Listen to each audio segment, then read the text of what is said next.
Welcome back everyone. In this video we're going to talk about the issue of analysis period for annual worth analysis.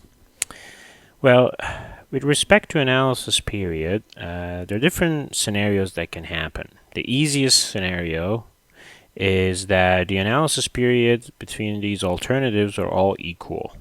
So all of these alternatives, investment alternatives that we're analyzing using annual worth analysis, they have the same analysis period, let's say 5 years or 10 years. So all those cash flows for these alternatives will have the same length.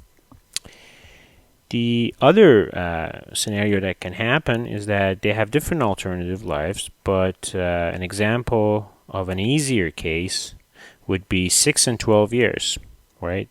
In those cases, you use the 12 years as an analysis period, and you would replace the shorter life alternative with an identical item at the end of 6 years. And we had that situation before. Essentially, for the longer life alternative, you keep it as 12 years, but for the shorter life, you would repeat the same cash flow for another 6 years, and then they would both be 12 years. And then you would do the comparison using annual worth analysis. And another scenario is if they have different analysis periods or lives, but having opportunities like this that one is the multiple of the other, you can choose an analysis period that is not necessarily equal to any of the alternative lives, but for those kinds of analysis, you would need market estimations at the end of analysis period. Let's say that you have a 7 years and 12 years for this case, and you can pick an analysis period of 10 years, which is not equal to any of those two, 7 or 12. But for both of them, you would need to have a market estimation at the end of year 10. For the 7-year alternative, it would be 3 years into its second life. So you would need a market estimation for the end of year 3 for that alternative. And for the 12-year alternative, you need a market estimation of at the end of year 10. So those two estimations are critical, and we had those situations in present worth analysis, and we discussed them in great detail. But the question is, what is the analysis period for a continuing requirement? And when we say continuing requirement, we mean that, for example, if you had a continuing requirement to pump water and alternative pumps A and B had useful lives of 9 and 12 years, what should we do? Meaning that whenever the life of that pump ends, you would have to replace it with a new pump. And this cash flow just keep on going forever because there is a continuing requirement to pump water, and the cash flow really never ends. The analysis period is infinity. For those situations, the assumption is that Pump A's annual cash flow based on a 9-year life may be compared to Pump B's annual cash flow based on 12 years life. So essentially, you calculate the annual worth of Pump A, which is over 9 years, and you calculate the annual worth of Pump B, which happens to be over 12 years, and you just compare them because those values are all yearly, and you can compare them easily. Let's say that the annual worth of Pump A becomes $1,500, and that $1,500 is per year. An annual worth of Pump B is $2,000 per year. And you realize here those two values, 1,500 and 2,000, are both yearly estimations, yearly values. So they're comparable, especially that there is a continuing requirement for those investments. Let's take a look at that example. In fact, we have two pumps that are being considered for purchase. If interest rate is 7%, which pump should be bought? Looking at Pump A versus Pump B, they have different initial costs, $7,000 versus $5,000. end of useful life salvage value, 1200 and 1000, and different useful lives, 12 and 9.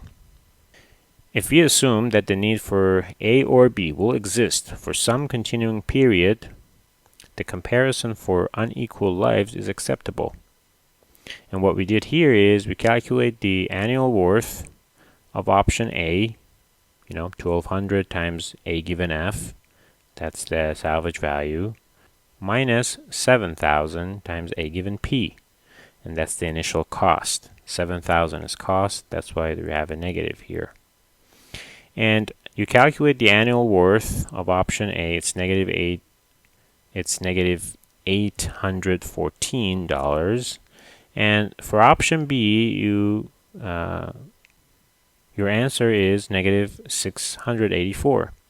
Well, obviously at this point you would pick pump B. So keep that in mind that you can compare unequal lives alternatives if there's a continuing requirement for them.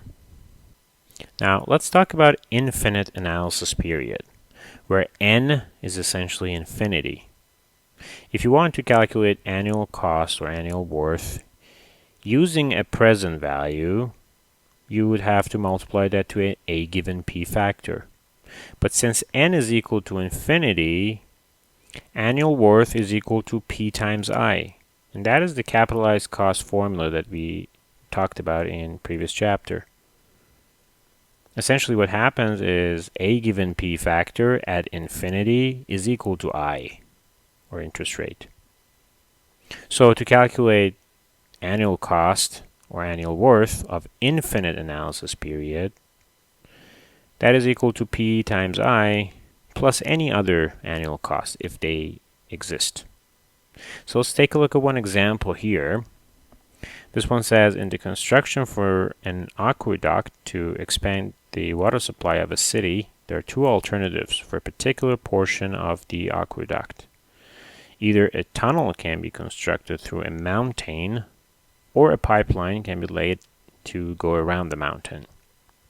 If there is a permanent need for the aqueduct, and that's the key, it's a permanent need for the aqueduct, should the tunnel or the pipeline be selected for this particular portion of the aqueduct?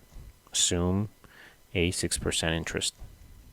So looking at these two alternatives here, the tunnel needs an initial cost of $5.5 million, no maintenance, and the useful life is permanent, right? No salvage value. And here is $5 million for the pipeline, and useful life is 50 years. Meaning that after 50 years, you would have to replace the pipeline. But here, you would have to pay $500,000 more, $500,000 more, to get this tunnel option for permanent. So we want to compare these two using the annual worth analysis. Well, both of them are costs. So annual costs of the tunnel is P, which is $5.5 million times A given P 6%, N is infinity, because the useful life is permanent, which is equal to P times I. We just talked about that. So $5.5 million times 6%, $330,000. For the pipeline, surprisingly, the calculation comes out as $317,000. It's the $5 million times A given P 6% for 50 years. Now, between these two, you would pick the pipeline, right? It's cheaper by a small value. But why is that? The reason is that for the tunnel, you're paying $500,000 more. And there's 6% interest every year, and that compounds over 50 years, comparing with the pipeline. That is the reason of this difference between these two alternatives. That $500,000 extra payment up front has more kick into it than the slight increase from 6% to 0.0634. And that's essentially the difference. For the pipeline, the interest rate or the factor is larger, but for the tunnel, the initial investment is larger. Well, it turns out when you calculate the annual cost of them, pipeline is actually cheaper, which I'm sure came out to you as a surprise.